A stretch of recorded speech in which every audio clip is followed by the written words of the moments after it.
সুবহানাল্লাহ কইতে ইচ্ছে করে না? ১৫০০ বছরের ইতিহাস নাই যেখানে কোনো মেয়ে লোক লাঞ্ছিত হয়েছে।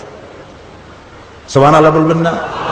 আল্লাহ তাআলা কোরআন শরীফে বলেছেন, আওয়ালাম ইয়ারা আন্না জাআলনা হারামান আমিনান, তোমরা কি লক্ষ্য করো না যে এই হারামকে আমি কিভাবে নিরাপত্তার শহর বানাইছি? ওই সময় যখন তামাম পৃথিবী জুড়ে ছিনতাই হয়, রাজধানী হয়, মানুষ হত্যা করা হয়, নারী ধর্ষণ করা হয়, আমার হারামের দিকে তাকিয়ে দেখো কি নিরাপত্তা আমি দিয়েছি এখানে। সুবহানাল্লাহ।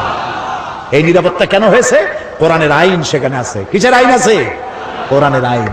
তাও সবটা নাই, কিছু আছে, তারই বরকতে আল্লাহ রাব্বুল আলামিন এত সুন্দর নিরাপত্তার শহর বানাইছে। বুশের বেটা বুশ আমাদের কয় আমরা নাকি সন্ত্রাসী, বাংলাদেশের মানুষ নাকি সন্ত্রাসী। তা আমি ওই আমেরিকায় বক্তৃতা করেছি, লন্ডনে বক্তৃতা করছি, বক্তৃতা করতে বলছি তোমরা যে আমাদের সন্ত্রাসী কও, তোমরা বেলা 4টার সময় মার্কেট বন্ধ করো কেন? ওরা আজগুবি কথা কয়। আমাদের সাবির রহমান সাহেব গেছেন ইউরোপিয়ান কমিউনিটির সাথে বৈঠক করতে, দাতা দেশগুলির সাথে কথাবার্তা, বাংলাদেশের জন্য টাকা আনার জন্য। তারা কয় যে টাকা দেব পরে, বাংলাদেশের মেয়ে লোকেরা বোরখা পরে কেন? এটা কথা হইল? উনিও ভালো জবাব দিছে, কয় যে বাংলাদেশের মেয়ে লোকেরা বোরখা পরে কেন, সেই কথার জবাব আমিও পরে দেব। তোমরা আগে কও, তোমাদের পাদ্রীরা গির্জায় লম্বা জামা গায়ে দিয়ে যায় কেন? তোমাদের পাদ্রীরা লম্বা জামা গায়ে দেয় যে কারণে, আমার দেশের মেয়েরা বোরখা পরে সেই কারণে। আসলে আমার দেশের মেয়েরা ওদের মতো মেয়েদের মতো ল্যাংটা হয় না কেন? এটা ওদের আফসোস। তোমরা আফসোস করে মরবে। আমার দেশের মেয়ে লোকেরা বোরখা পরবে, হিজাব পরবে, তোমরা তাকায় তাকায় দেখবে কোনোদিন ল্যাংটা হবে না জাতি। এরা, আমি বলি যে দেখো বেলা 4টার সময় ডিপার্টমেন্টাল স্টোরগুলি সব বন্ধ হয়, শুধু ইমার্জেন্সি ফার্মেসিগুলি খোলা থাকে, বাকি সব বন্ধ। বেলা 4টায় 5টায় সব বন্ধ। কবরস্থান, নিউ ইয়র্ক বলেন, লন্ডন শহর বলেন, সব বড় বড় শহর কবরস্থান সব বন্ধ, দোকানপাট খোলা নাই। তাই বললাম তোমরা যে আমাদের সন্ত্রাসী কও, চলো আমাদের দেশে। তোমরা বন্ধ রাখো কেন 4টার সময়? খোলা রাখো না কেন সন্ধ্যার পরে? কারণ সিকিউরিটি দিতে পারবে না, চুরি হবে, ডাকাতি হবে, খুনাখুনি হবে, মারামারি হবে, সিকিউরিটি দিতে পারবে না, সেই জন্য বন্ধ করে দাও। আমাদের সন্ত্রাসী কও, শুধুমাত্র নরসিংদীর বাবুরহাটে যায় দেখো, বাবুরহাট বাংলাদেশের ম্যানচেস্টার, এক এক হাটবারের রাতে 1 কোটি না, শত শত কোটি টাকার কাপড় চোপড় বিক্রি হয়, পুলিশও নাই, বিডিআরও নাই। আমার দেশের যশোরে, এই যে যশোর উত্তরবঙ্গে কত বাজার আছে, রাত 12টা 1টা পর্যন্ত হয়, আছে না? বহুত বাজার আছে, পুলিশের ভর্তা খাইতেও পুলিশ পাওয়া যাবে না। আমাদের দেশ এত ভালো, আলহামদুলিল্লাহ বলে। এই ভালো যাদের সহ্য হয় না, তারা এই দেশেই শুধু সন্ত্রাস খুঁজে বেড়ায়, মৌলবাদ খুঁজে বেড়ায়।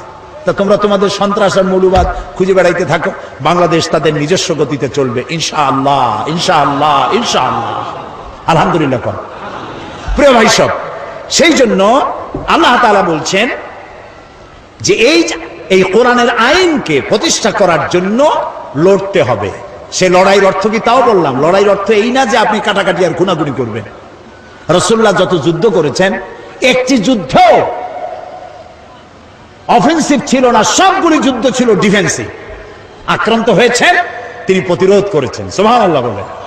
তিনি আক্রমণ করেছেন, আক্রমণকারী হয়ে যুদ্ধ করেছেন, এরকম নাই।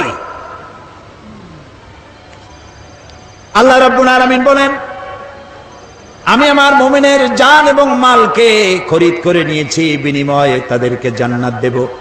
এই যে এটা হলো আমার ওয়াদা। ওয়াদান আলাইহি হাক্কান ফিত তাওরাতি ওয়াল ইনজিল ওয়াল কুরআন। এই ওয়াদা আমি ইতিপূর্বে তাওরাতে করেছি, ইনজিলে করেছি, আর এই কোরআনেও একই ওয়াদা করলাম। সুবহানাল্লাহ। ওয়াদা কার? আল্লাহ রাব্বুল আলামিন এবার বলেন, ওয়ামান আউফা বিআহদিহি মিনাল্লাহ। আর আল্লাহর চাইতে ওয়াদা পূরণকারী কে বেশি হতে পারে? আল্লাহর চাইতে ওয়াদা কেউ পূরণ করতে পারে? কেউ পারে না। আল্লাহ তাআলা বলছেন, দেখো, ফাস্তাবশিরু বিবাইকুমুল্লাযী বায়াতুম বিহি। এবার আল্লাহর এই অঙ্গীকারের সাথে, আল্লাহর সাথে এই চুক্তি তোমরা যদি কেউ করতে পেরে থাকো, তাহলে এবার আনন্দ করতে পারো। আমরা কি চুক্তি করতে পারলাম? বোঝেন নাই কথা। আমার জান, আমার মাল কে কিনে নিয়ে গেছেন? বিনিময় কি দিছেন?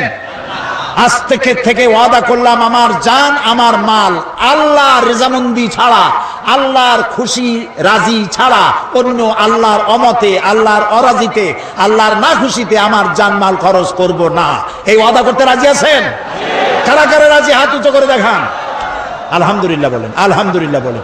এই ওয়াদা যারা করতে পারলেন আল্লাহ তাআলা তাদের জন্য বলছেন ফাস্তাবশিরু, এখন আনন্দ করো। সুবহানাল্লাহ।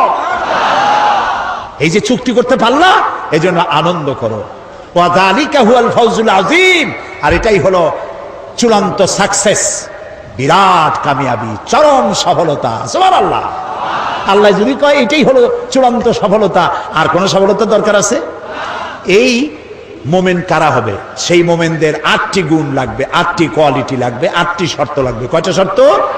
সে 8টি শর্তের কথা আগামীকাল বলবো ইনশাআল্লাহ। যে 8টি শর্ত পুরো করতে পারলে জান্নাত ওয়াজিব হয়ে যাবে। সুবহানাল্লাহ।